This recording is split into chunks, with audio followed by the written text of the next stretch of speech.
Devkar sir, yes sir. Bagal sir. सुरू करा. बोला. हा, ठीक आहे. आपण सुरू करू. रायगड ग्रुपची 8 झाले, 8 सव्वा झाले. हो, रायगड ग्रुपची ऑनलाईन झूम मीटिंग आपण करतोय. सर्वप्रथम तीनही नीट कॅन्डिडेट ज्यांनी चांगले मार्क्स घेतले, सेजल बागल,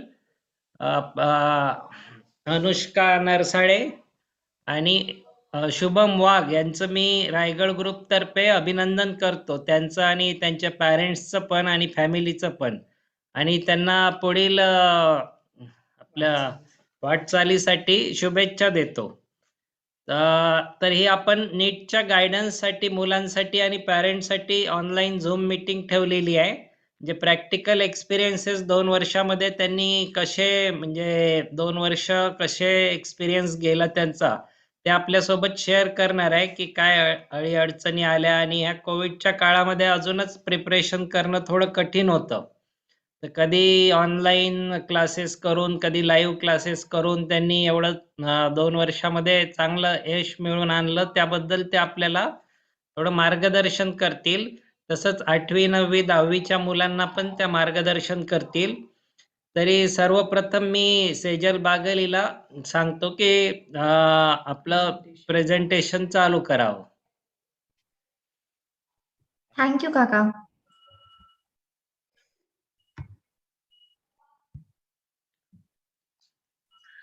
दिसतीये का screen?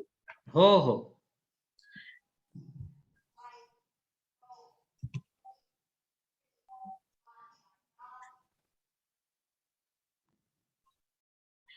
Hello, I'm Anushka Narsale. Hello, I'm Sejal Bagal. Hello, I'm Shubham Wag. And today we will guide you regarding NEET preparation. So first of all, as someone has rightly said, NEET is not just an exam, it is a journey which will transform you both as an individual and as a student. We all know that NEET is a pre-medical exam which stands for National Eligibility Cum Entrance Test. It provides admission not just into MBBS but BDS, BMS, BHMS, physiotherapy and a lot of other courses. It is also necessary for enrollment in renowned institutions such as AIIMS and JIPMER. Now, the new pattern, that is the paper that was set for the year 2021, included 200 questions, of which 20 were optional and 180 were compulsory to attempt.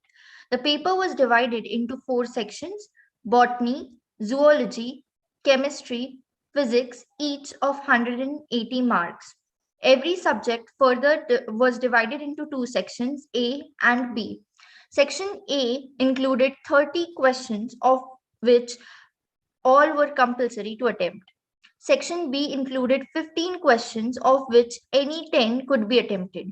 Even if you solve more than 10 questions in section B, only the first 10 questions that you have bubbled will be considered.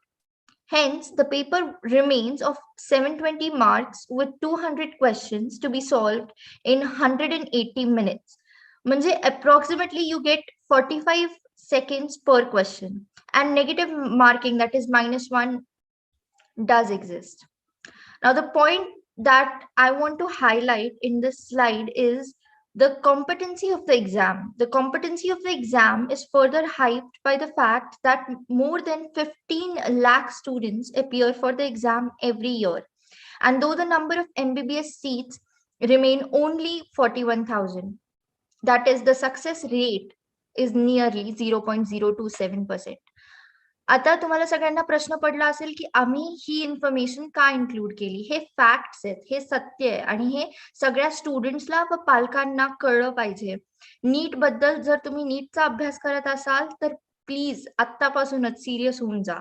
कुठल्याही स्टेजवरती तुम्ही असाल, जरी तुम्ही 11th मध्ये आहात किंवा तुमची 11th स्टँडर्ड संपली आहे किंवा तुम्ही 12th मध्ये आहात किंवा तुम्ही रिपीटर आहात, बिकॉज इतका कमी सक्सेस रेट आहे. प्लस आपण याच्यामध्ये खूप जास्त वेळ, खूप जास्त पैसा आणि खूप जास्त एनर्जी इन्व्हेस्ट करतोय. So you should make sure that it counts in the end. आता आपण बघूयात की नीट ऍस्पिरंट मध्ये काय काय क्वालिटीज असायला हव्यात. क्वालिटीज ऑफ अ नीट ऍस्पिरंट. आम्ही इथे 8 क्वालिटीज लिस्ट तर केल्यात, पण यापैकी तुमच्यामध्ये जर तुम्हाला असं वाटलं की कोणतेही 6 किंवा 6 पेक्षा जास्त क्वालिटीज आहेत, तर तुम्ही नीट ही परीक्षा द्यायला हरकत नाही. You are eligible as a NEET candidate. Number 1 is empathy. Empathy म्हणजे समोरच्याचं दुखणं समजून घेणं. आणि ॲज अ मेडिकल प्रोफेशनल आपल्या फील्डमध्ये सेन्सिटिव्हिटीची फार गरज आहे. आपल्याला जाणून घ्यायची फार गरज आहे की what the other person is going through. दुसऱ्यांना हेल्प करण्यासाठी this is a very useful and a very important quality that you should have. The second is patient. Now, this is not the kind of patient that you see in hospitals. Patient refers to the quality of patience. Patience म्हणजे स्वतःला वेळ देणं, result येऊस्तोपर्यंत थांबणं. कारण 2021च्या batch मध्ये जेवढा patience होता आधी एक्झाम होण्यासाठी आणि मग रिझल्ट येण्यासाठी, तेवढा आम्हाला नाही वाटत की कुठल्याच बॅच मध्ये असेल. बट या, it takes a lot of patience, कारण खूप डीप अभ्यास असतो आणि खूप वर्ष अभ्यास चालतो आपल्या फील्डमध्ये. So you need to have patience. The third thing is curiosity. तुमचा माइंड एकदम क्युरियस असायला पाहिजे. You should be questioning each and everything that you see, each and everything that you read. You should ask questions like how, when, what, if. लोकांना वाटतं की doctor बनणं म्हणजे reading huge amount of books. It is not just reading huge amount of books, it is understanding them. And you can only understand things if you question them. NEET is a not a passive process. NEET is actually a very active process. So त्याच्यामध्ये तुम्हाला जर रेसमध्ये टिकायचं असेल तर तुम्हाला प्रत्येक गोष्टीचं Y, Wien, हाव आणि इफ्स अँड बट्स माहित हवंय की असंच आपण कॅल्क्युलेशन करतो ते का करतो, कशासाठी करतो, कशामुळे करतो. ही जर तुमच्या आतमध्ये क्युरिओसिटी असेल, सारखं क्वेश्चनिंग नेचर असेल तुमचं, तर मग तुम्हाला नीटच्या जर्नीमध्ये सोपं पडेल. The fourth quality of a NEET aspirant is resilience. Resilience म्हणजे स्ट्रेंथ. रेझिलियन्स म्हणजे द नेव्हर गिव्ह अप वाला जो ॲटिट्यूड आपण म्हणतो ना, तो. कारण या जर्नीमध्ये खूप जास्त सक्सेसपेक्षा जास्त तुम्हाला फेलियर्स आहेत. So you should always have that kind of attitude की नाही, मैं गिव्ह अप नहीं करूंगा. खूप मुलं नीट एक्झाम देतात, बट सगळेच क्वालिफाय होत नाहीत. ही एक खूप डिस्टिंग्विशिंग प्रॉपर्टी आहे नीट ॲस्पिरंटची की you should B resilient, you should B able to get up after your failures. Fifth is discipline. Discipline कोणत्याही फील्डमध्ये गरजेचा आहे. तुम्ही IAS ला जा, तुम्ही you know aim for any field, engineering और medicine. Discipline is really important. Discipline refers to की आपला एक जो स्केड्यूल आहे डेली तो फॉलो करणं, time to time targets complete करणं, स्टडी गोल्स अचीव करणं. हे जर तुम्ही करू शकता तर मग तुम्ही नीट ॲस्पिरंट बनण्यासाठी एलिजिबल आहात. Sixth quality that you should have is to be able to sit for long hours, because NEET syllabus is huge. आणि त्यासाठी तो सगळा सिलेबस रीड करण्यासाठी, तो सगळा सिलेबस रिवाइज करण्यासाठी तुम्हाला एका ठिकाणी बसून सातत्याने अभ्यासाची सवय गरजेची आहे. Seventh is courage. You should have the courage to tell people that you can save their lives. You should have the courage to tell someone ki हाँ मैं इसको बचा सकता हूँ. You should have the courage to see things that no other layman can. You should have the courage to do things that no other layman can. Because that is the difference. Basically, that is the difference between a medical professional and a normal person. The last quality is optimistic, because obviously आपण विचार करत नाही पहिल्याच failure नंतर की मला हे जमणार नाही. आपण नेहमी असा विचार करायला हवा की good things are ahead, good times are ahead. So you really need to be optimistic. Now mindset. आपण माइंडसेट बद्दल जर बोललं तर हे खूपच कॉम्पिटिटिव्ह एक्झाम आहे. हे आपल्या सगळ्यांना माहिती आहे. त्यासाठी आपलं माइंड पण खूप कॉम्पिटिटिव्ह पाहिजे. Competitive in the sense you need to be a little bit selfish about your self.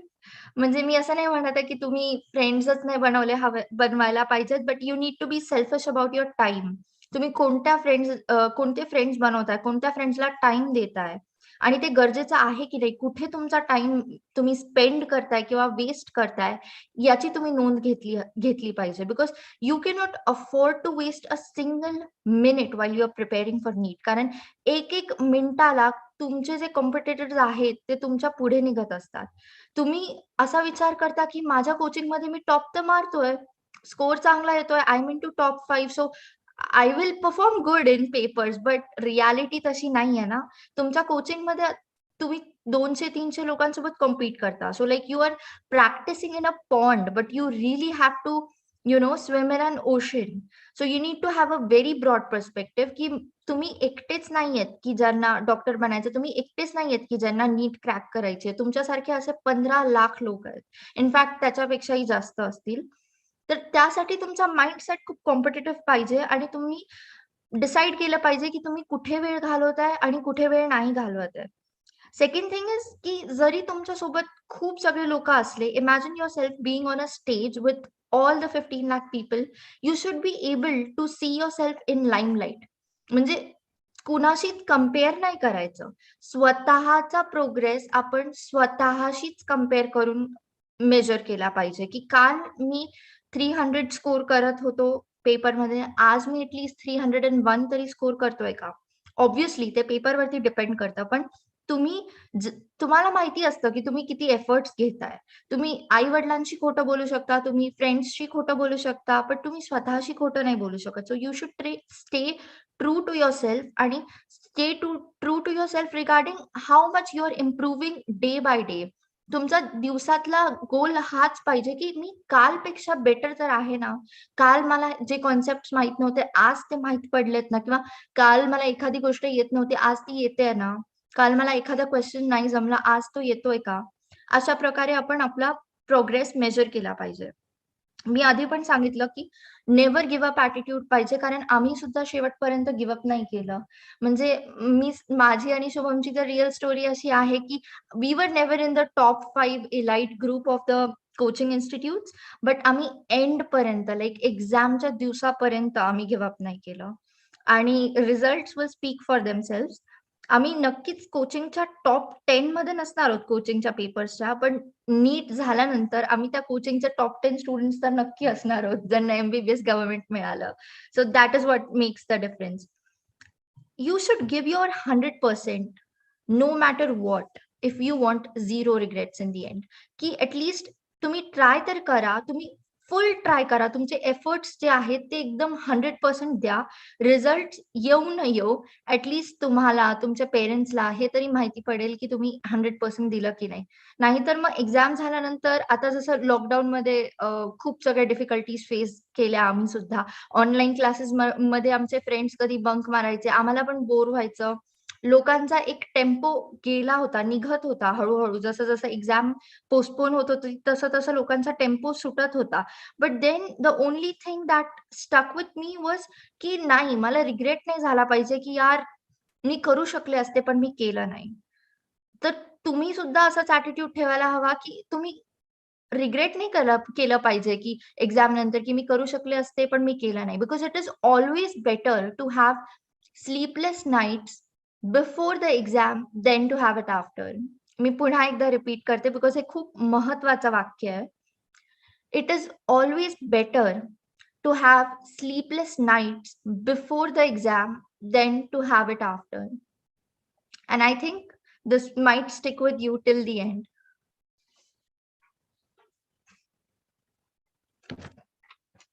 Here I'm going to talk about some tools and techniques which will definitely help you all to excel in NEET.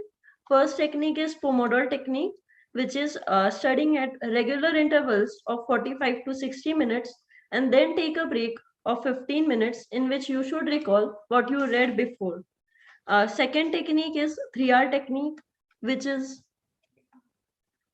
read, revise, and repeat.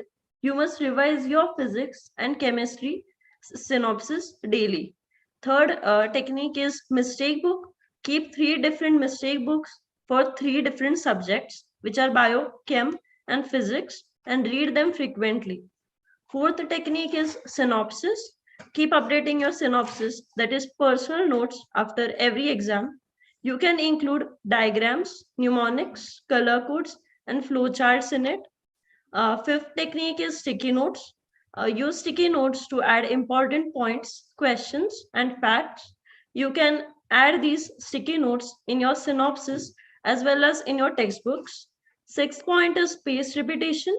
Revise what you read previously. Seventh point, NCRT. Follow NCRT textbooks in text questions, summary, and back exercises. 8 point is PYQs, which is previous year questions. Solve previous year questions for all 3 subjects. So today I will tell you how I prepare for biology on it. So first is NCERT. NCERT is the Bible upon it. Make sure you go to the NCERT textbooks for class 11th and 12th, line to line. It is very important, but line to line. Solve NCERT back exercise and example. बाहेरच्या 2-3 question साठी आपण out of NCERT जाऊ नका. बायोसाठी तरी end पर्यंत एनसीआरटीला stick राहा. एनसीआरटीच्या बाहेर काहीच येत नाही. So NCERT like a Bible for. Second point, Aakash mind map और NCERT needed for short revision. Short revision साठी मला आकाश माइंड मॅप खूप उपयोगी पडले.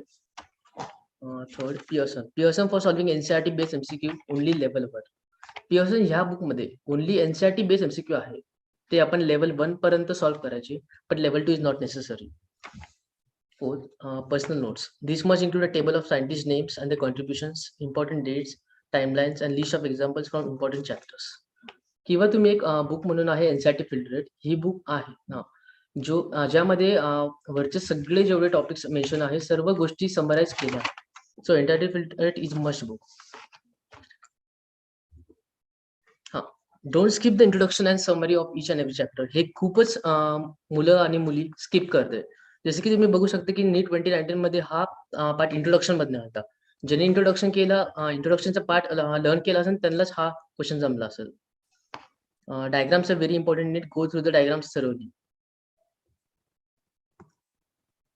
आता मेन म्हणजे how to study NCERT bio book. खूप जण म्हणते की एनसीआरटी म्हणजेच बायो असतं. सॉरी खूप जण म्हणते की बायो आहे तर एनसीआरटी आहे. सो बायोला रीड कसं करणार. फर्स्ट आहे की रीड, मग सेकंड आहे अंडरस्टँड, थर्ड आहे learn. And the most important point for bio is multiple reading. Multiple reading is very very important in bio. कारण की बायोचा सिलेबस खूप वास्ट आहे. तुम्हाला टोटल 38 चॅप्टर्स आहे. So multiple reading is very important. For this I follow simple rule, 3 chapters per day.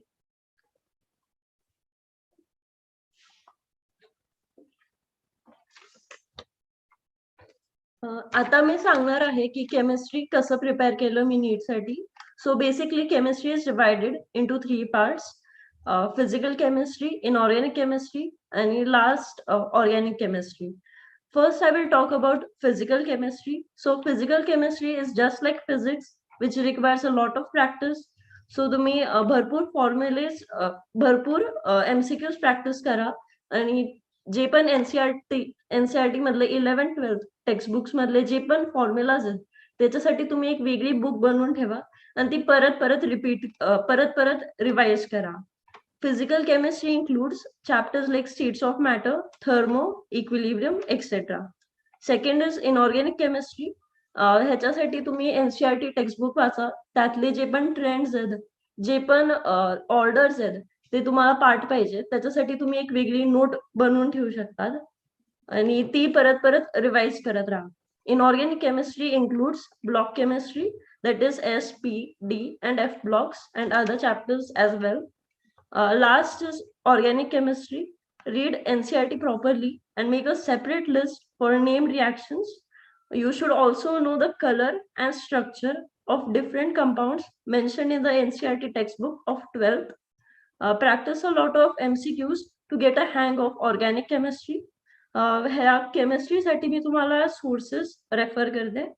तर तुम्ही MTG नीट guide हे use करू शकता. बुक हे भरपूर MCQs मिळतील. हे 3 पार्ट्स साठी खूप युजफुल आहे. ऑनलाईन सोर्स नीट प्रेप म्हणून आहे, ज्याच्यातून पण तुम्ही भरपूर MCQs सॉल्व्ह करू शकता.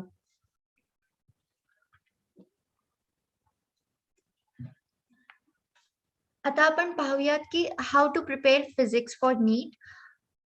फिजिक्स मध्ये तुम्ही 150 आउट ऑफ 180 स्कोर करणं पण शक्य आहे आणि 180 ऑन 180 स्कोर करणं पण शक्य आहे, provided you play by the rules. आता हे रूल्स काय आहेत तर फर्स्ट MTG नीट गाईड. MTG नीट गाईड हे मी सगळ्या चॅप्टर्स साठी रेकमेंड करेल कारण खूप सगळे MCQs आहेत आणि वेगवेगळ्या डिफिकल्टी लेवलचे MCQs तुम्हाला सॉल्व्ह करायला मिळतात.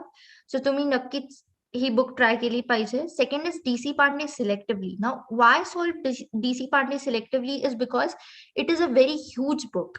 and it is very heavy. It is not portable, right? So तुम्ही प्रत्येक चॅप्टर, प्रत्येक टॉपिक, त्याचं थिअरी, त्याचा MCQ सॉल्व्ह नाही करत बसू शकत. ती खूपच जाड बुक आहे.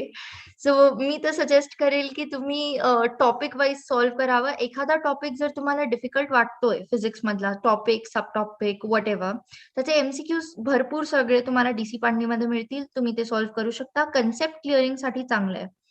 थर्ड इज फिजिक्स वाला we all know is a YouTube channel, आणि ते पेड सबस्क्रिप्शन वरती तुम्हाला डेली प्रॅक्टिस पेपर्स पण देतात. Daily practice papers are also important for concept clearing.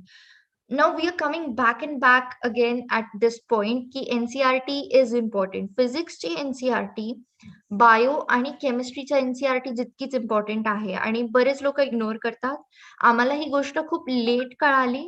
तुम्हाला आधीच आम्ही सांगतोय, सो याचा फायदा करून घ्या. NCERT ची थिअरी जरी तुम्ही रीड नाही करू शकला तरी back exercises, summary, points to ponder, in text questions आणि NCERT एक्झाम्पलर सॉल्व्ह करणं हे मस्ट आहे. आता when NEET students solve NCERT exemplar, ते असं क्वेश्चन स्वतःच सेग्रिगेट करतात. डिफिकल्ट असेल तर JEE लेवलचा, इझी असेल तर NEET लेवलचा. तर असं करू नका. इझी, डिफिकल्ट सगळ्या रेंजचे क्वेश्चन सॉल्व्ह करा आणि सगळ्या रेंजच्या क्वेश्चन्सची तयारी ठेवा. इन केस जर बेसिक्स किंवा कॉन्सेप्च्युअल क्वेश्चन्स आले तर तुम्हाला सॉल्व्ह करता आलं पाहिजे. So these are the 4 things that you must do for physics. आता तुम्ही स्क्रीनवरती जे बघताय हे आमचे काही नोट्स आणि माइंड मॅप्स आहेत. याचा तुम्ही स्क्रीनशॉट पण घेऊ शकता किंवा तुम्ही बघू पण शकता की हे कसं लिहिलंय.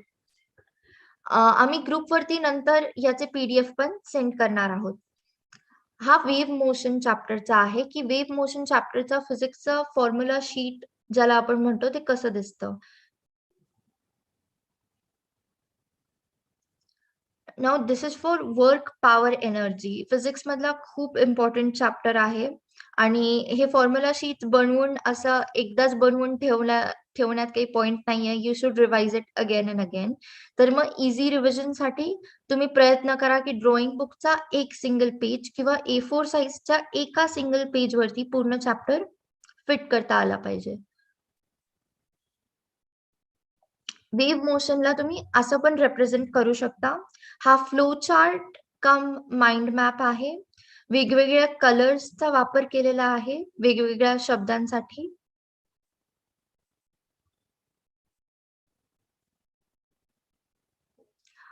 हा जो माइंड मॅप आहे हा मॉर्फोलॉजी ऑफ फ्लॉवरिंग प्लांट्सचा आहे. यामध्ये NCERT चे सगळे एक्झाम्पल्स कव्हर केलेले आहेत.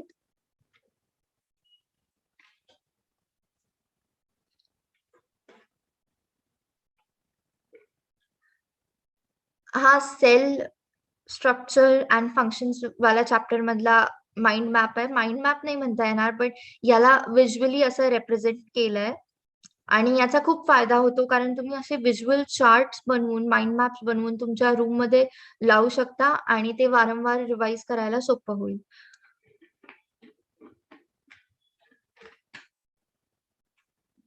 हा मिनरल न्यूट्रिशन वाला चॅप्टरचा माइंड मॅप आहे. Mind map, diagrammatic mind map. प्रत्येक न्यूट्रिएंट प्लांटच्या कुठल्या भागामध्ये जास्त करून स्टोअर केला जातो त्यावरती हा माइंड मॅप बनवला गेला आहे. यामध्ये NCERT चे सगळे पॉइंट्स आहेत, सगळे मिनरल्स आणि त्यांचे functions.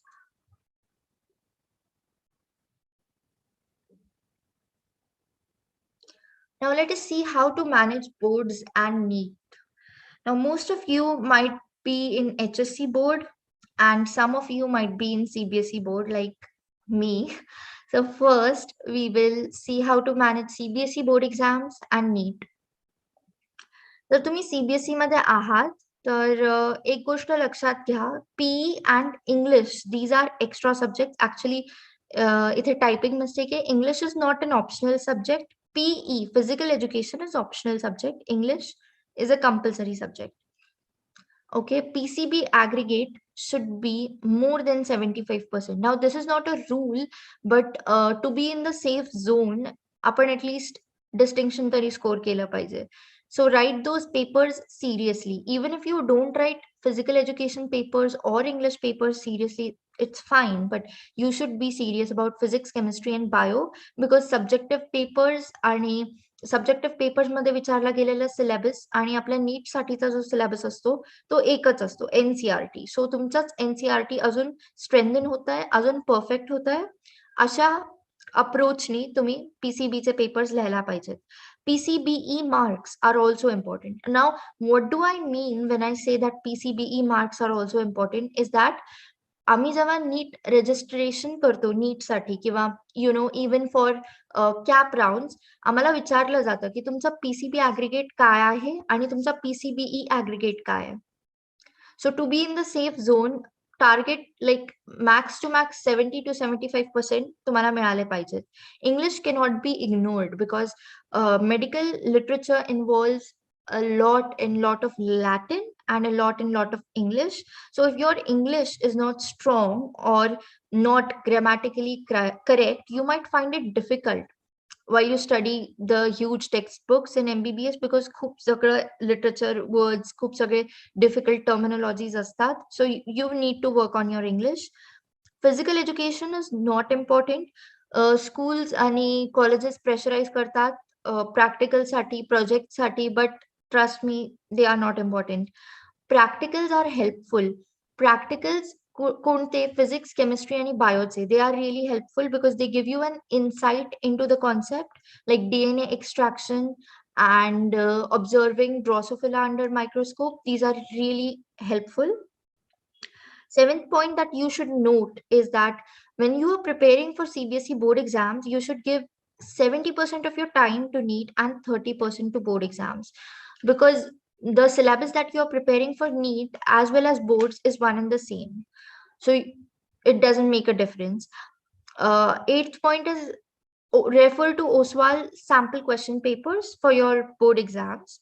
Now for HSC students, start preparing 2 months in advance because HSC boards are very much lenient than CBSE boards and it is not much of a work. Second thing, you can consult state board biology textbooks for difficult concepts because we found out that bio textbooks were really beautiful and easy to understand and they had given concepts in depth, which was not there in NCERT. So you can consult state board biology textbooks. Read physics theory from the textbook for concept clearance. Fourth point is back exercises after the chapter mentioned in the state board textbooks are also important, and refer to Navneet sample papers for HSC board.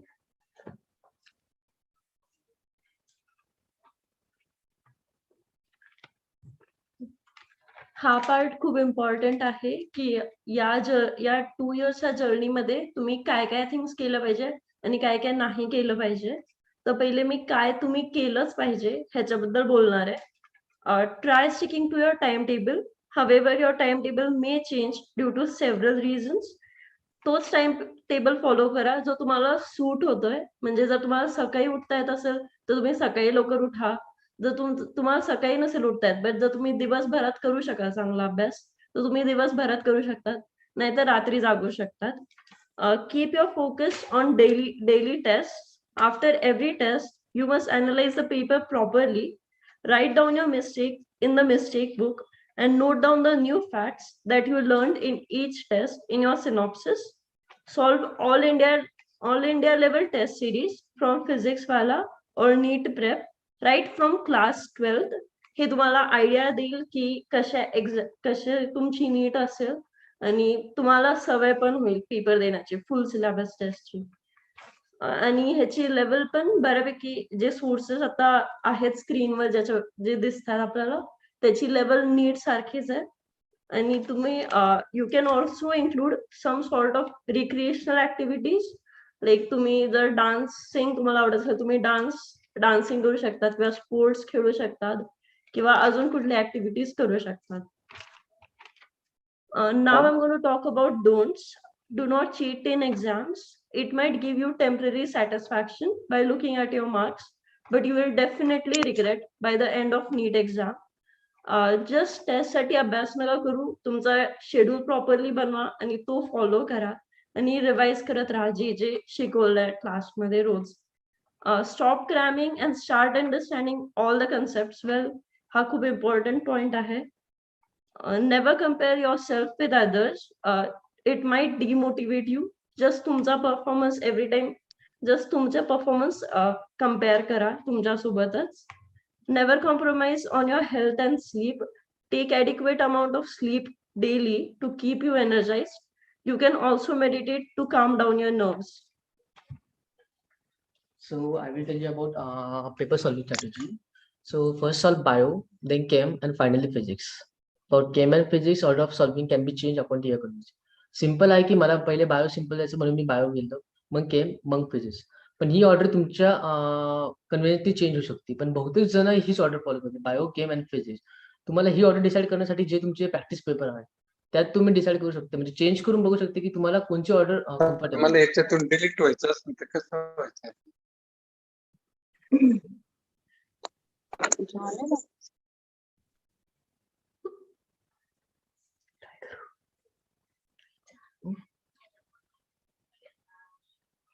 Hello, एवढी केलं चालेल तर एवढी ठेवायचं असतं का? एवढी ठेवायचं पाकिट आणि म्यूट करा स्वतःला. चुकून unmute झाले तर.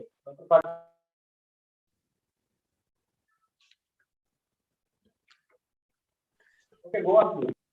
I've muted him. Please carry on.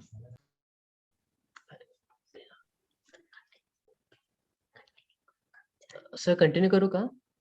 हो, please करा. So second is average time preference for bio 30 to 35 minutes, maximum 40 minutes. And chemistry साठी 50 to 55 minutes, physics साठी 90 minutes. Fourth, avoid negative marking. Negative marking avoid करण्यासाठी जे question तुम्हाला येत आहेत तेच करा, तुक्के अजिबात मारू नका. Fifth is use limited space of test paper for practising MCQ. का बरं की आम्हाला नीटला फक्त एक ब्लँक पेपर दिलं तर त्यातच आम्हाला सॉल्व्ह करायचं होतं. इथे मी एक पॉइंट एम्फसाइज करू इच्छिते. नेगेटिव्ह मार्किंग का अवॉइड करायची? आम्ही सारखं सारखं यावरती एम्फसाइज करतोय कारण तुमची जी रँक असते, ऑल इंडिया रँक, ती त्यावरती डिपेंड करते. सगळ्यात पहिले बायोचे मार्क्स चेक करतात, मग केम, मग फिजिक्स, नाही मग केमिस्ट्री आणि मग नेगेटिव्ह मार्किंग. फिजिक्सचे मार्क्स शक्यतो चेक करत नाही, तोपर्यंत तर रँक मिळून जाते.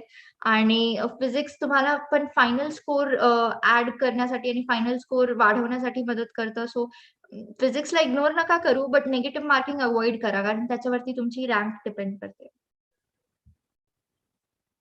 So last minute preparation, what to do in last 10 days.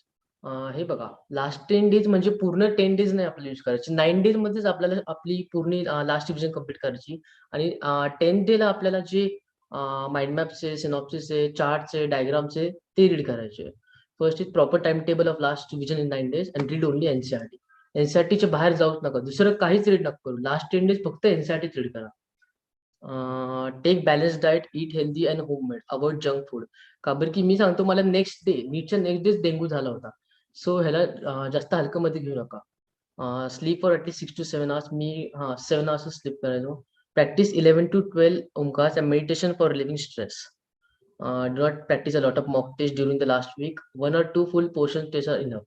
का बरं की तुम्हाला मॉक टेस्ट मध्ये न्यू थिंग्स कळते, म्हणून 1 का 2च मॉक टेस्ट खूप इनफ झाले. Try revising a complete unit, 3 to 4 chapters of all the subject within a day for all subjects. Follow your own specific schedule.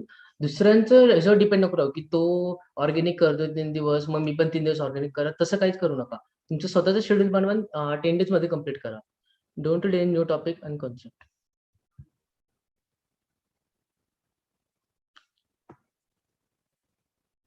आता मी अजून एक पॉईंट ऍड करणार जातो की बायोमध्ये डायग्राम्स पण खूप इम्पॉर्टंट आहे. बायोचे डायग्राम 2 टाइप्स आहेत, एक इनडायरेक्ट आणि डायरेक्ट. डायरेक्ट मध्ये तुम्हाला डायरेक्ट NCERTचं डायग्राम येणार आहे, त्याच्यात तुम्हाला फक्त लेबलिंग करायची. आणि इनडायरेक्ट मध्ये तुम्हाला काय करायचे की डायग्राम मधून क्वेश्चन फॉर्म केला असतो. म्हणजे तुम्हाला डायग्राम थरोली लर्न पाहिजे. पूर्ण डायग्रामला पण असं हे नको करू, अवॉइड नको करू. आता आम्ही ऍक्च्युअल नीट ज्या दिवशी झाली त्या दिवशीचे एक्सपिरियन्सेस शेअर करणार आहोत. Our experiences on the day of the paper.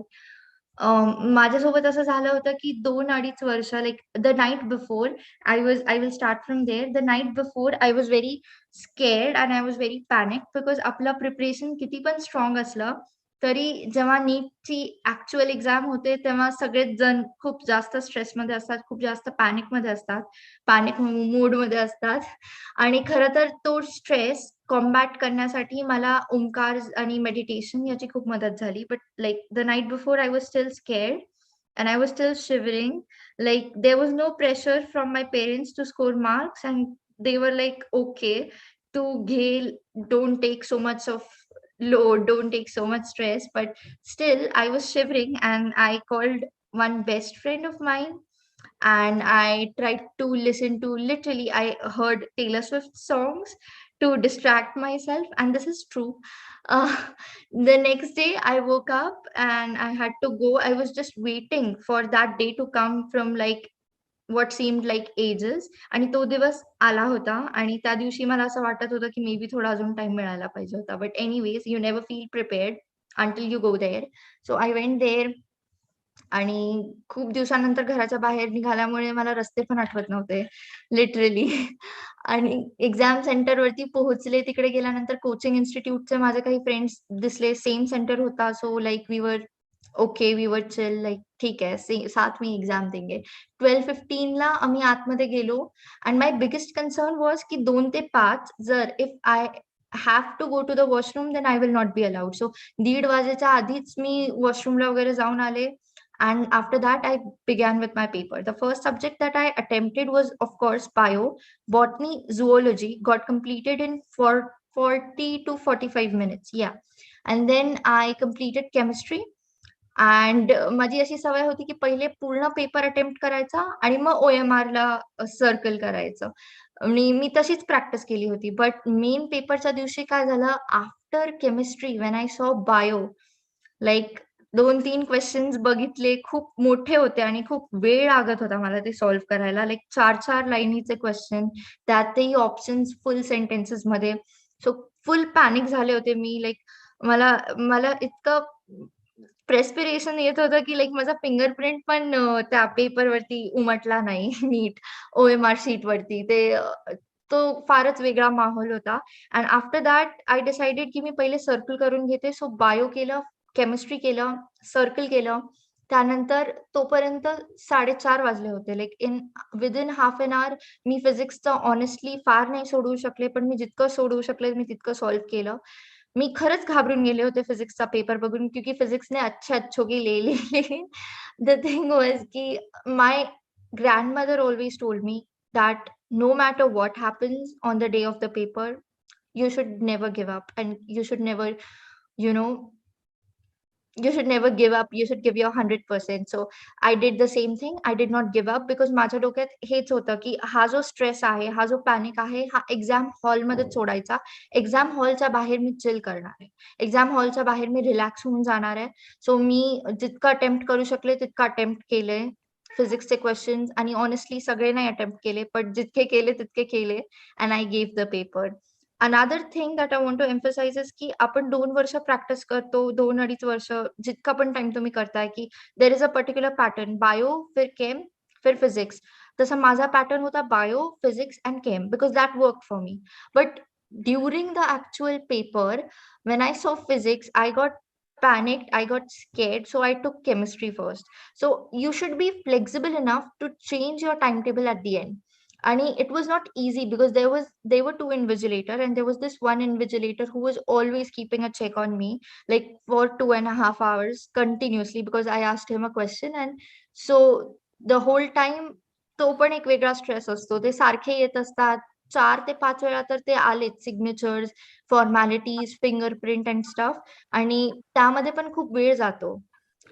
So ऐन टाईमाला काय होईल तुमच्यासोबत त्या 3 तासामध्ये हे कोणीच सांगू नाही शकत. It is a one day show. लेकिन you should be confident enough. You should believe in yourself, and you should be able to change your decisions on time, on spot. You should be flexible enough to do that. That is what I want you all to take from my experience.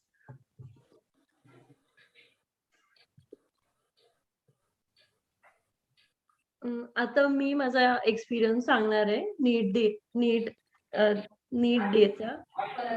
1 weak आधी नीटचं मला बिलकुलच बरं नव्हतं वाटत. मला fever, cold, कफ सगळं सुरू झालं होतं. सो आणि रिपीटर पण होते. सो मी असं इमॅजिन नव्हता केला की माझा लास्ट वीक असा म्हणजे मी आजारी असेल असं मला बिलकुलच वाटलं नव्हतं. सो थर्सडे पासून मला जरा बेटर वाटायला लागलं. मग मी तेव्हा थोडाफार अभ्यास केला आणि माझं मनसरला होतं सेंटर आणि मी हॉस्टेलमध्ये राहिले होते पुण्यात आणि मला बरं नव्हतं वाटलं म्हणून माझी मम्मी पण आली होती माझ्यासोबत राहायला. सो मग सॅटर्डेला आम्ही म्हणजे 1 डे बिफोर नीट मनसरचं सेंटर ऍक्च्युली ऑन द वेच होतं जिथं आम्ही हॉटेलमध्ये राहणार होतो. सो मग बाहेरून फक्त आम्ही सेंटर पाहिलं. त्या दिवशी मग मी जेवढं पण मी लास्ट वीकसाठी ठेवलं होतं असं की एवढं थोडंफार जे लास्ट पॉइंट्स असे सिनॉप्सिस मधले काही काही इम्पॉर्टंट व्हॅल्यूज बायोमधल्या तेवढं मी रात्रभर भरपूर वाचलं. नेक्स्ट डे मग मी आरामशीर उठले रेडी होऊन मग सेंटरला गेले आणि माझा बोर्डिंग टाइम 12 होता. तो बरोबर मी 12 पर्यंत आत होते एक्झाम हॉलमध्ये. सो 2 आवर्स मला तिथे तुम्ही पॅनिक नाही व्हायला पाहिजे. जरी तुम्ही आत पोहोचले तरी तुम्ही काम राहा असं पहिले मी बायो घेतलं आणि बायो खूपच इझी होतं. लाईक बेअरली 1-2 क्वेश्चन्स असतील जे मला नाही आले असे. मग नंतर मी केमिस्ट्री घेतलं. केमिस्ट्री मधले पण जे पण मला इझी क्वेश्चन्स वाटले जे फॅक्च्युअल होते जे लगेच मला आन्सर करता आले ते मी लगेच बबल पण केले. बायो मधले पण मी त्याच पॉइंटला लगेच बबल करून टाकायचे. फिजिक्सचा पेपर खूपच डिफिकल्ट होता म्हणजे आणि खूप लेंदी पण होता. क्वेश्चन्स खूप मोठे होते वाचायला आणि कॅल्क्युलेशन्स पण खूपच वेळ लागत होता सगळं कॅल्क्युलेट करायला. सो असा माझा 5 o'clock म्हणजे 4:30 लाईक लास्ट आवर जो होता नीटचा त्या एकदमच पॅनिक मोड होता. कारण मी रिपीटर पण होते आणि फिजिक्सचा पेपर भरपूरच डिफिकल्ट होता. बट मी एवढी कॉन्फिडेंट होते की बायो आणि केमिस्ट्री खूपच चांगलं झालं होतं. सो आय थॉट की तेवढे माझे मार्क्स त्याच्यात होतील बरोबर असं. अँड त्या दिवशी मग मी नाही चेक केला पेपर आणि मे बी मी पण तुम्हाला असं रेकमेंड करते की नका चेक करू त्या दिवशी तुमचे मार्क्स केवढे आहात. ऍक्च्युली मी NTA ची आन्सर की साठी थांबले होते. मग मी नंतरच चेक केला जेव्हा आन्सर की आली तेव्हा. मी माझा एक्सपिरियन्स सांगतो. मी 11:30ला रात्री झोपलो होतो आणि सकाळी 7:30ला उठलो आणि नॉर्मल डे सारखं होतं माझ्यासाठी की मी ऑफलाईनला पण एक्झाम्स आपले मॉक टेस्ट दिले होते. 7:30ला मी उठलो. सेंटरला 11:30 पर्यंत पोहोचलो. कोडिंग टाइम 12 होतं माझं. माझा एक प्रॉब्लेम काय झाला की मी डेली म्हणजे मॉक टेस्ट देताना मी पेपरवर टिक करायचो आणि बबलिंग ऍट द एंड करायचो. तर माझ्या इन्व्हिजिलेटरनी मला म्हणलं की पेपरवर एक पण मार्क नाही करायचं. सो मला काय करायला लागलं की क्वेश्चन वाचला तर मला लगेच बबल करायचं होतं. मी तुम्हाला रेकमेंड करतो की क्वेश्चन सॉल्व्ह करा तर लगेच बबलिंग करा. बायोसाठी तर पहिले काय करा पूर्ण बायो सॉल्व्ह करा मग बबलिंग करा लगेच. आणि फिजिक्स आणि केम साठी तुम्ही डॉट टाकू शकता, सिम्पल डॉट टाकू शकता, मग ऍट द एंड तुम्ही बबल करू शकता. मग मी स्टार्टिंगला बायो केलं, मग केम केलं, मग फिजिक्स केलं. फिजिक्सला मला फक्त 35 का 40 मिनिट्स भेटले होते कारण की मी बायोला खूपच इझी म्हणजे खूपच टाइम दिलता. अप्रॉक्स 50 to 55 मिनिट्स मी बायोला दिलते.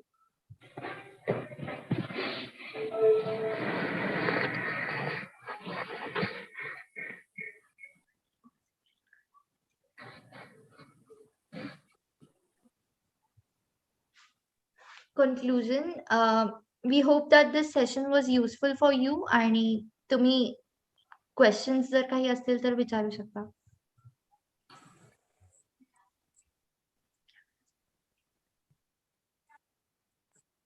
कनेक्शन का 25 का 75 का रिचार्ज देना काटती तो आप हो जी हमारा हम तो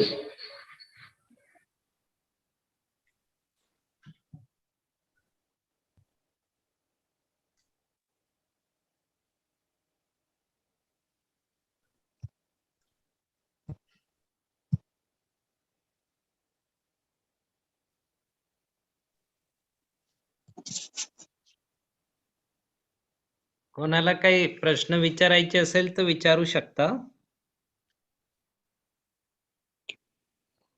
8वी 9वी 10वीच्या स्टुडंट्ससाठी तुम्ही काय सल्ला देताल सेजल आणि शुभम अनुष्का?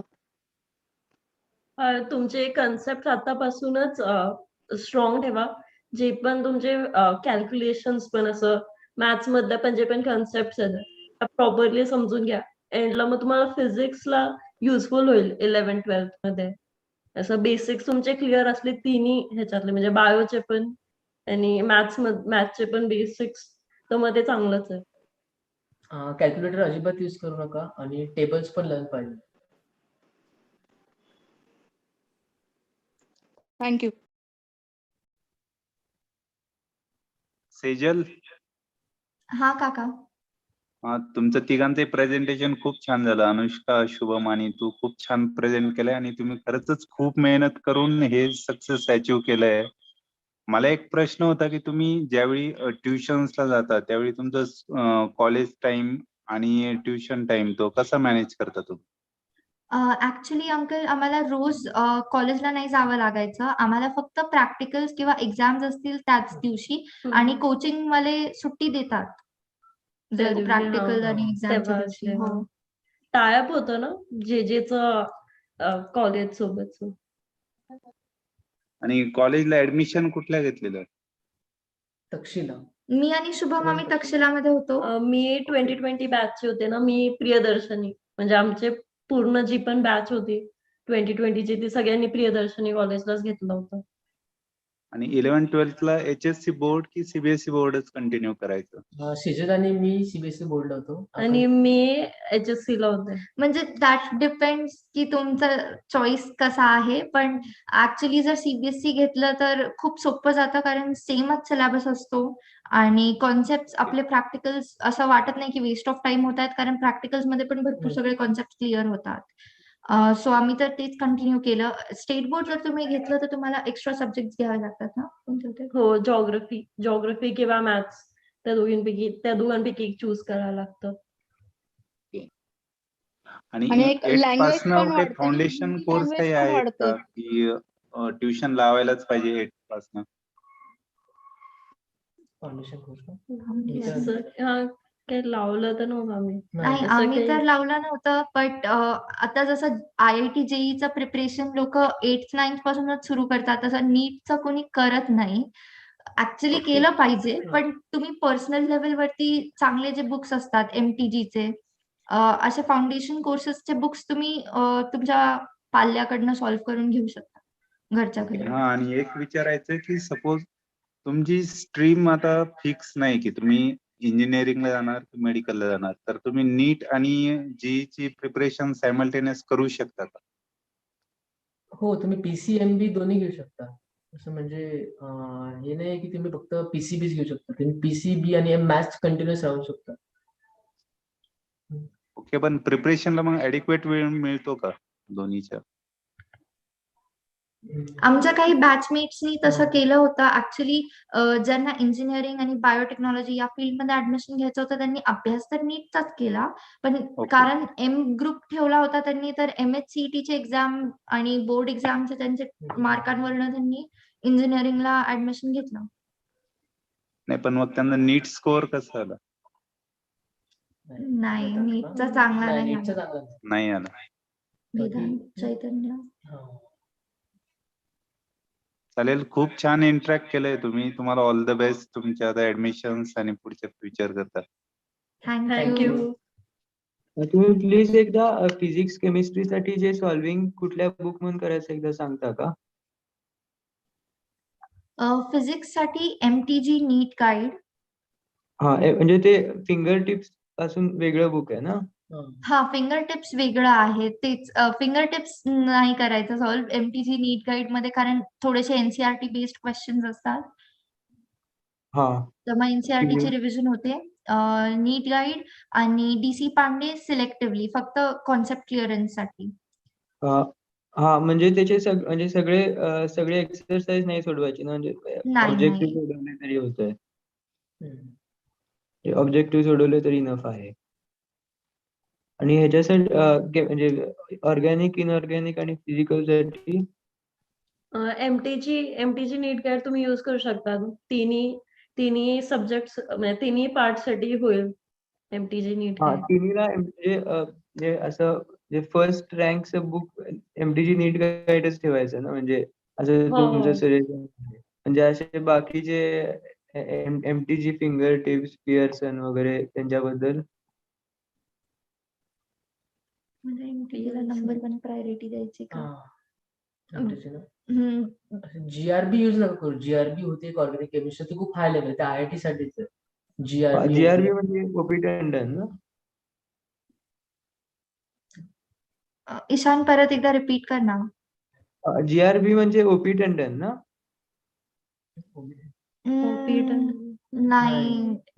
नाही काही आयडिया नाहीये, सॉरी. बट हा, हा. MTG फर्स्ट चॉईसच ठेव तिन्ही पण सब्जेक्ट साठी. MTG ची फिंगर टिप्स चांगली आहे नीट गाईड पेक्षा. केमिस्ट्रीसाठी नीट गाईड मध्ये खूप थोडं एक्स्ट्रा आहे.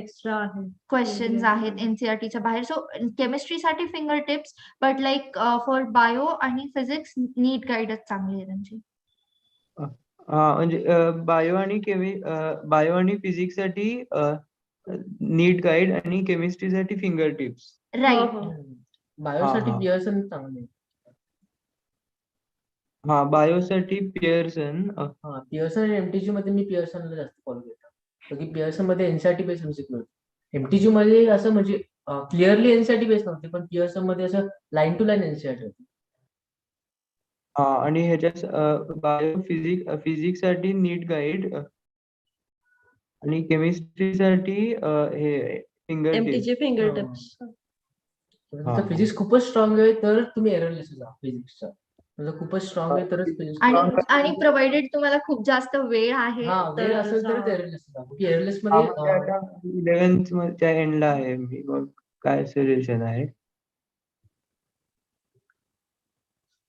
कोचिंग मटेरियल वरती पण फोकस करा, म्हणजे त्यांच्या ज्या डेली हा, टेस्ट हा. असतात ना, एकदम खूप मॉड्यूल्स असं खूपच केलं असं नाही, पण ते जे पण हा, डेली टेस्ट घेतात त्याच्यावरती पण फोकस ठेवा. हा. ते परत तुम्ही सॉल्व्ह केले असं खूप महिन्यानंतर, तरी मग चांगलंच आहे. हा, आणि म्हणजे फर्स्ट प्रायोरिटी कोचिंग मटेरियलला द्यायची का आताचे जे म्हणजे गाईड बुक्स पिअर्सन नीट गाईड आणि फिंगर टिप्सला द्यायची?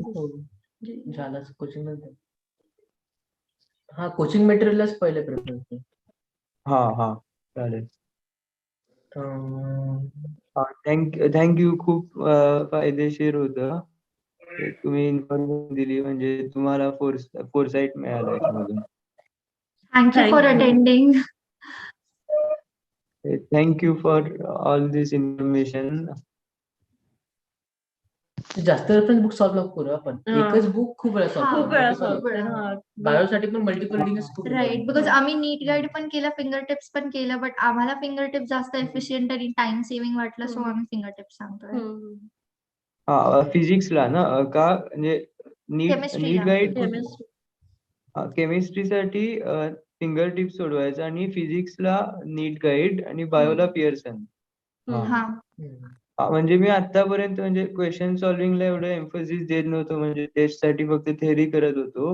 म्हणजे आता मी सॉल्व्हिंग करायला थोड्या दिवसांपासून म्हणजे जास्त एम्फसिस द्यायला लागलोय. मग त्यासाठी म्हणजे विचारलेलं कुठले बुक तुमचं नीट सोडवायचे. मध्ये सिलेक्शन फक्त MCQ प्रॅक्टिस वरतीच होतं, कारण आता बोर्ड एक्झाम्सनी पण हा इम्पॉर्टन्स कळाल्यामुळे बोर्ड एक्झाम्स मध्ये पण आता MCQ पॅटर्न आणलाय ना CBSEच्या. हो.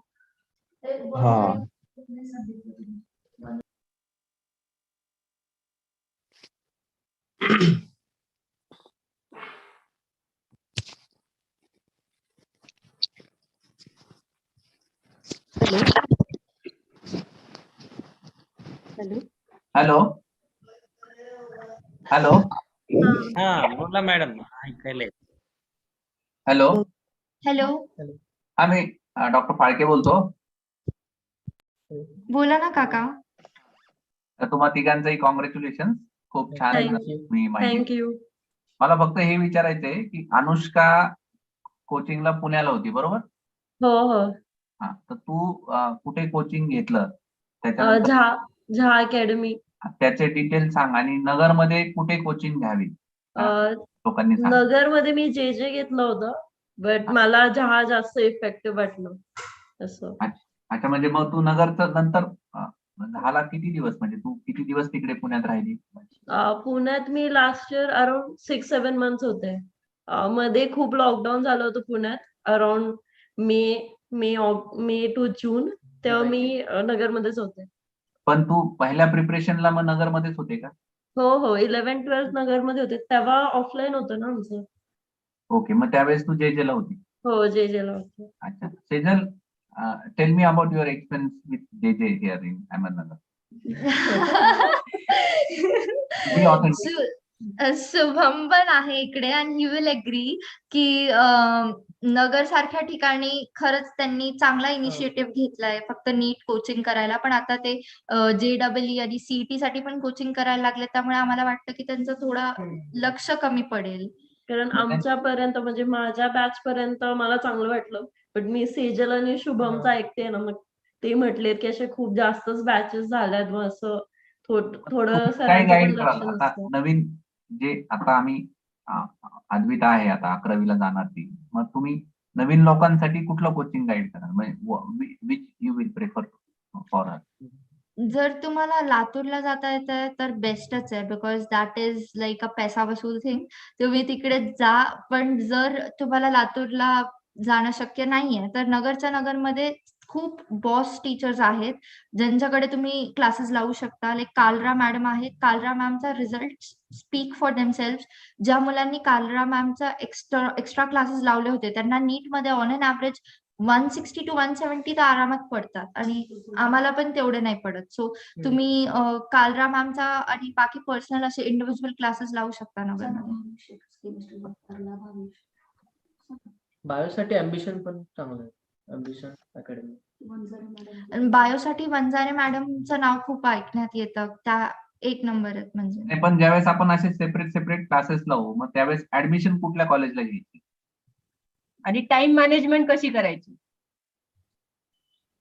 मला असं वाटतंय की आता सगळे टीचर्स इनिशिएटिव्ह घेतायत एकत्र वन रूफ खाली हे सुरू करायचं आणि ऍडमिशन तुम्ही कोणत्याही कॉलेजला घेऊ शकता. जर तुम्ही HSC ला घेतलं तर बेटर आहे, कारण HSC काही इतकं सिरियस नसतं अटेंडन्स आणि ते फार बॉदर पण नाही करत.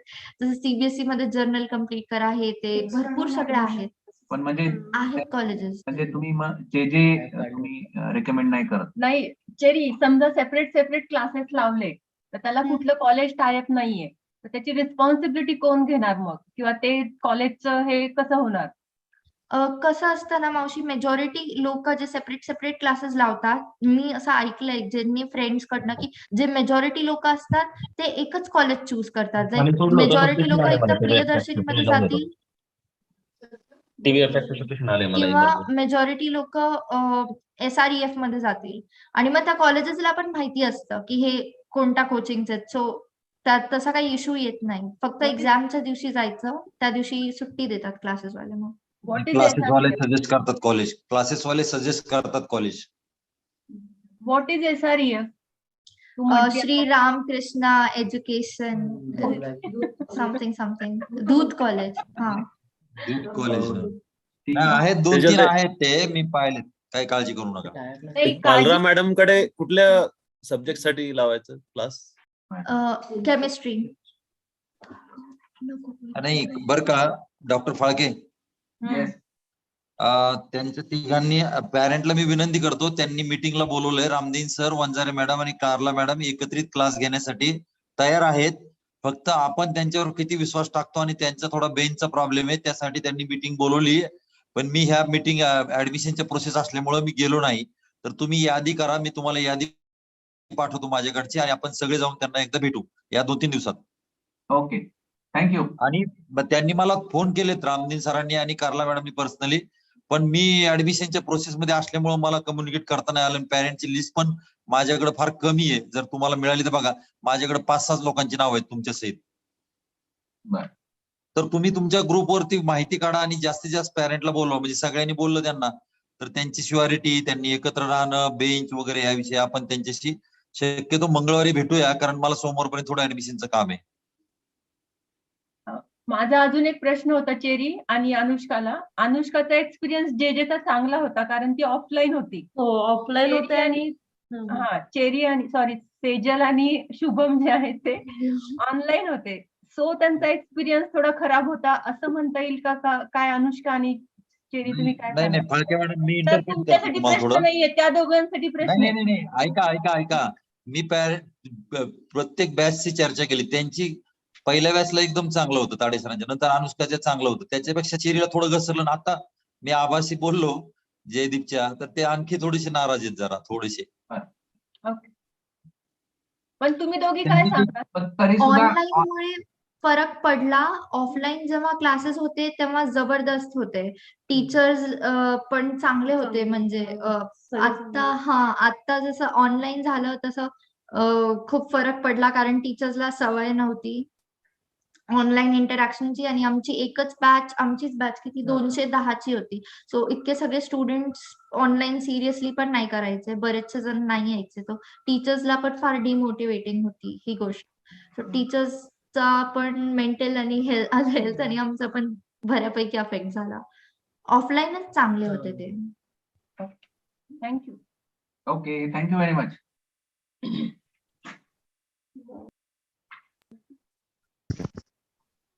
हॅलो. हॅलो. सेजल, अनुष्का आणि शुभम, तुम्हाला कॉंग्रॅच्युलेशन्स. मला एकच प्रश्न विचारायचा आहे. जसं आता 11th आणि 12th ला तुम्ही कोचिंग क्लासेस घेऊन प्रिपरेशन केली, पण त्याच्या आधी तुमचे साइट्स कुठल्या घ्यायच्या कन्फर्म होतं का? आणि त्याच्यासाठी तुम्ही फाउंडेशन क्लासेस लावले का? आणि लावायला हवेत का? किती त्याचा फरक पडतो 10th पर्यंत? इंडिव्हिज्युअली आन्सर करतो मी, तू सांगतो. हा, फाउंडेशन क्लासेस नेसेसरी मला वाटतं, की फिजिक्सचे कन्सेप्ट खूपच स्ट्रॉंग आहेत फाउंडेशनने. आणि माझं तर म्हणजे आमचं साईड फिक्स नव्हतं, आणि मी ऍक्च्युली ऍप्टिट्यूड टेस्ट केला, आणि त्यानंतर मग बेस्ड अपॉन द रिझल्ट मग आम्ही डिसाईड केलं की सायन्सच करूयात असं. ओके. आणि फाउंडेशन तर आम्ही तिघांनी पण जॉईन नव्हतं केलं, बट खूप फरक पडतो जर आधीपासून तुम्ही प्रिपेअर करत असाल तर. फाउंडेशन कधीपासून चालू करायला पाहिजे?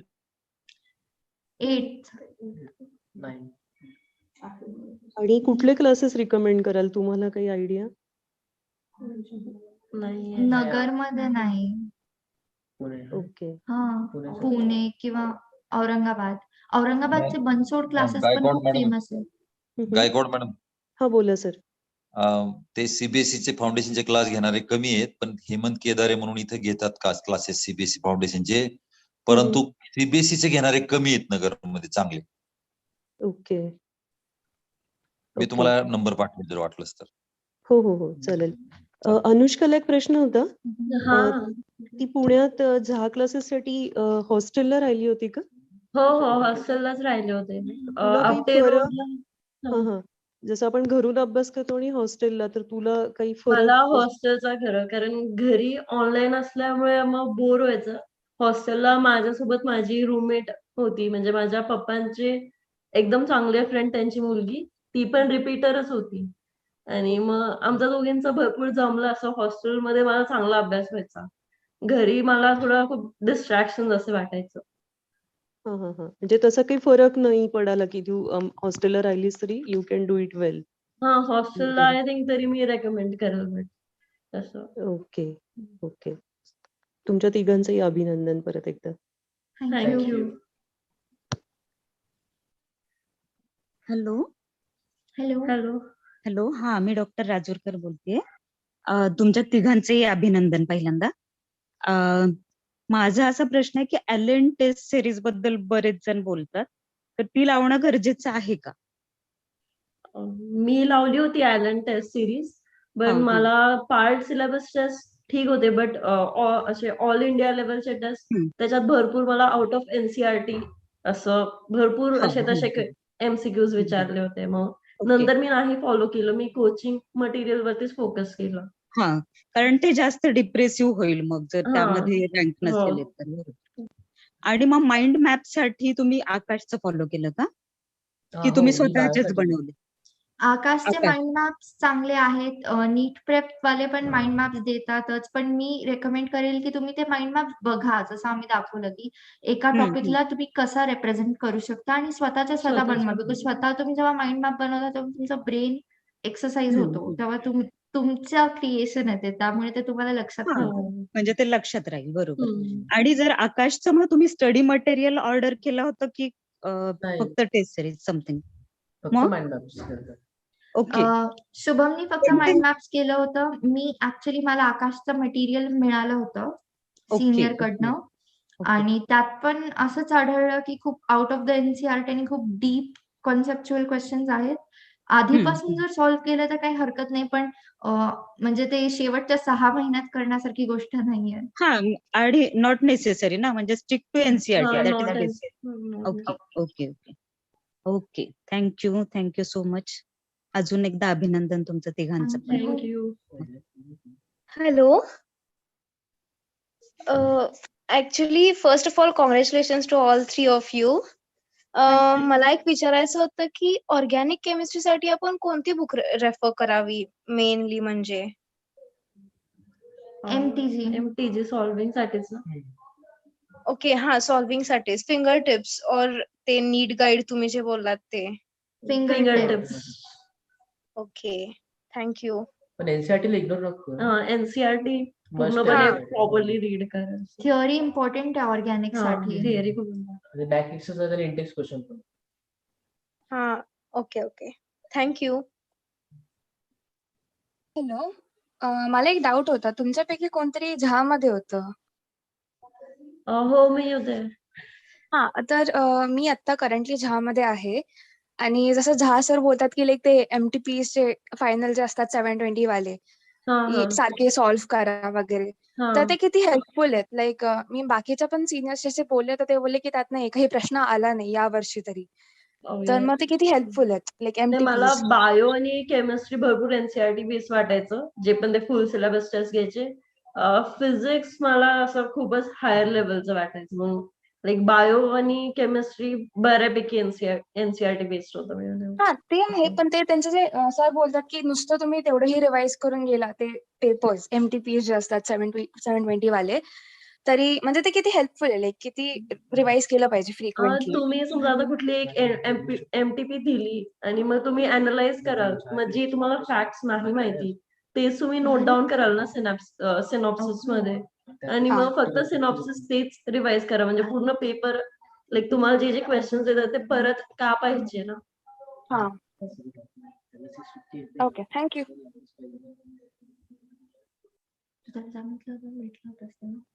भेटला होतास ना तू त्याला बघितलं होतं आनंद लावायला.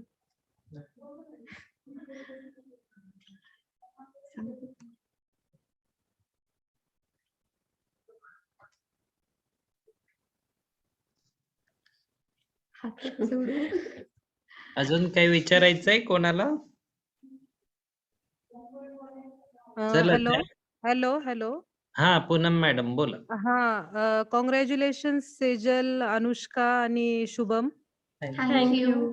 आणि मला एकच प्रश्न विचारायचा आहे की ही जी स्टडी करताना तुम्ही कुठल्या गोष्टींवर लाईक फोकस केलं होतं आणि कुठल्या गोष्टी ह्या अवॉइड केल्या होत्या थोडक्यात, की ह्या गोष्टी मी आणि डिस्ट्रॅक्शन्स होते, ह्या गोष्टी करायच्या नाही थोडक्यात?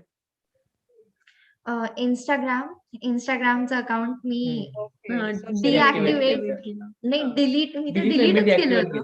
मी तर डिलीटच केला होता. आणि after that the second thing was फोनमध्ये इनफॅक्ट माझा एक ऍप आहे फोकस म्हणून, आणि ते लावल्यानंतर फोन आपण टायमर सेट करायचा, फोन त्या वेळेपर्यंत लॉक असतो, सो तुम्हाला तो वेळ तुम्ही अभ्यास करू शकता. Third thing which we avoided was television obviously. नाही, टीव्ही नाही बघत. ओके. फोर्थ थिंग असं काय अवॉइड केलं होतं आपण? हा मीन राईट, कोचिंग मध्ये ना ते हे सांगायचं राहिलं की कोचिंग मध्ये ते टॉप 10 ची लिस्ट काढतात. त्याला खूप असं लक्ष नका देऊ, जरी नाव नसलं तरी त्याचा आपल्याला सायकोलॉजिकल प्रेशर येतो. डिमॉरलायझिंग आहे ते, बरोबर आहे. ओके. चलो, एनिवेज खूप हार्टी कॉंग्रॅच्युलेशन्स तुम्हाला. थँक्यू. Okay, thank you. वेलकम. चला, तीनही प्रेझेंटर्सचं पुन्हा एकदा आभार आणि अभिनंदन. पियुष, तुमचं पण आभार. डिजिसेल च आभार आणि दीपेन भाईंचे पण आभार. पियुष, आपण थांबवलं तरी चालेल आता meeting. Okay sir.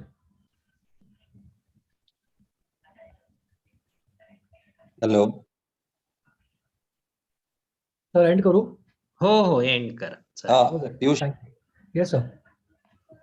Wankhede sir गेले का? आहे बोला ना सर. अरे पेरेंट्स आहेत का आणखी? आहेत सर, काही बोला ना. मला काही सांगायचं होतं ऍज अ पॅरेंट म्हणून म्हणलं. सांगा ना सर.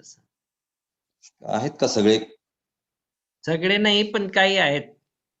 आहे सर, बोला. कोण वानखेडे मॅडम बोलतायत का? नाही राजूरकर मॅडम. बरं का वानखेडे सर? 30 पेरेंट्स आहे तुम्ही. हॅलो. हा बोला सर, बोला. मला पॅरेंटला हे सांगायचंय की ही एक्झाम आता युपीएससी सारखे स्टँडर्डाइज एक्झाम आहे. युपीएससीच्या लेवलच ते घेत आहेत. मी बारकाईने ऑब्झर्व करतोय की युपीएससीला जसं ते स्टँडर्डाइज केलं त्यांनी तसंच करतायत. तर त्याच्यामुळे युपीएससी सारखं त्यांनी 50% क्रायटेरिया ठेवून 50%ला त्यांनी 16.5-17 लाख मुलं बसले होते. त्यापैकी 8.25 लाख मुलंच फक्त एलिजिबल केले. दुसरं, पॅरेंटनी थोडं गॅजेटवर लक्ष द्यायला पाहिजे असं मला वाटतं. गॅजेटला ते कोविडमुळे खूपच इम्पॉर्टंट आलेलं आहे. थेरीने सांगितलं आता. दुसरं, कोविडमुळं तुम्ही दिसत नाहीत बरं वानखेडे सर, काय तुम्ही दिसत नाहीत? आहेत ना? आहे बोला ना. दुसरं, लेझी झालेत मुलं कोविडमुळं. तर ते लेझीपणा जो आलाय त्यासाठी सीबीएसईच्या जे मुलं आहेत, सीबीएसई बहुतांश सीबीएसईचा, आता आपल्याला सीबीएसईचं काही कळत नाही, त्यांची पुस्तकं जरी आपण त्यांच्या झोन मध्ये गेलो तरी. त्यामुळे त्याचा डिसएडव्हान्टेज करतात. म्हणजे आपल्याला कळत नाही म्हणून ते आपल्याला गुंडाळून ठेवतात. त्यावर लक्ष ठेवायला पाहिजे. आणि पेपर जो आहे ना तो मी बारकाईने बघितला, तर खूप बारकाईने पाहिलं मी त्याचं ते क्वेश्चन आन्सर शीट. तर ते चेस सारखं आहे. नुसता अभ्यास आणि लर्न करून होत नाही. ते शेवटपर्यंत रफ पेपरवरती मार्किंग करायचं आणि आन्सर शीटवर मार्किंग करायचं, ते टाइम मॅनेजमेंट करायचं, ह्याच्यातच मुलं निम्मी फेल होतात. तर त्याची प्रॅक्टिस व्हायला पाहिजे, कारण निगेटिव्ह मार्किंग आहे. दुसरं, पेपर बघितला की घाबरून जातात मुलं किंवा मला काहीच येणार नाही. तर ते घाबरलं नाही पाहिजे असं मला वाटतं. आणि क्लास इज नॉट इम्पॉर्टंट. विद्यार्थी कसं आहे त्याच्यावर बरंच अवलंबून. क्लासला आहे महत्व पण इतकं नाही. दुसरं, ग्रुप डिस्कशन होत नाही तर ते व्हायला पाहिजे. आणि ऑनलाईन एखादा क्लास असावा साऊथचा शक्यतो. शेवटपर्यंत पेशन्स, मेडिकल फील्डमध्ये जसं पेशंट ठेवतायत तसं, आणि चिकाटी ठेवली पाहिजे तरच ते होते. युपीएससी आणि एमपीएससी सारखंच आहे, ती चिकाटी ठेवलं तरच सक्सेस होत आहे. एवढं मला पेरेंटला सांगायचे. बरेच जण असतील वाटतं अजून. आणि जर का कोणाची 10वीला मुलं असतील तर प्लीज ग्रुपवर नावं टाका. आणि आपण बरेचसे प्रायव्हेट क्लासेसशी कॉन्टॅक्ट करून नवीन क्लासेस सुरू करण्याचा आपला प्रयत्न आहे. त्यासाठी मला कॉन्टॅक्ट करा किंवा फाळके मॅडमला कॉन्टॅक्ट करा, किंवा त्यासाठी तुम्ही नावं द्या आणि त्या डिस्कशनला या. मंगळवारी शक्यतो आपण त्यांच्याशी ठेवू, अशी मला पॅरेंटला विनंती आहे. आता याच्यामध्ये काय होतंय की मुलं आपल्याला त्यांच्या स्पेसमध्ये येऊच देत नाही, त्यामुळे काय चाललंय ते कळत नाही. त्याच्यामुळे आपल्याला त्याचा टच नाहीये. त्याच्यामुळे मला हे पॅरेंटला थोड्याशा सूचना द्यायच्या होत्या. थँक्यू. फार फार चांगल्या सूचना आहेत. ऍक्च्युली प्रॅक्टिकल आहे सर हे तुम्ही जे बोललाय ते. खरंच प्रॅक्टिकल. आपल्याला काही ते सीबीएसईचं कळत नाही, ते आपल्याला सांगतात आपण करतोय, पण काय करतात ते त्यांनाच माहिती. बरोबर. कारण अभ्यासक्रम आपल्या वेळेचा आणि यांचा फार चेंज आहे. जमीन आसमानाचा फरक. आणि सिस्टीम मात्र एकदम स्ट्रिक्ट आहे. नीटची सिस्टीम स्ट्रिक्ट म्हणजे युपीएससी पेक्षाही कडक आहे एक्झाम त्यांची. मी बारकाईने ते ऑब्झर्व करतो. त्यांची ऍडमिशन प्रोसेस तर फारच किचकट आहे. फार बदल झालेला आहे आताच्या. आणि ते बदल, आता ते ऍडमिशन प्रोसेस विषयी वेगळं आपण एखादं लेक्चर देऊ, परंतु तो भाग वेगळा. परंतु हे सिस्टीम आहे म्हणजे 50% इलिजिबल होत आहेत मुलं, हे एक महत्वाचं आहे. आणि बायोलॉजी त्यांनी 360 मार्काचं आहे, कुणीच सांगितलं नाही. बायोलॉजी 50% मार्काचं आहे आणि बाकीचं 360 मार्काचं आहे, याचा उल्लेख नाही झाला. थँक्यू. ठीक आहे. Thank you Bagal sir.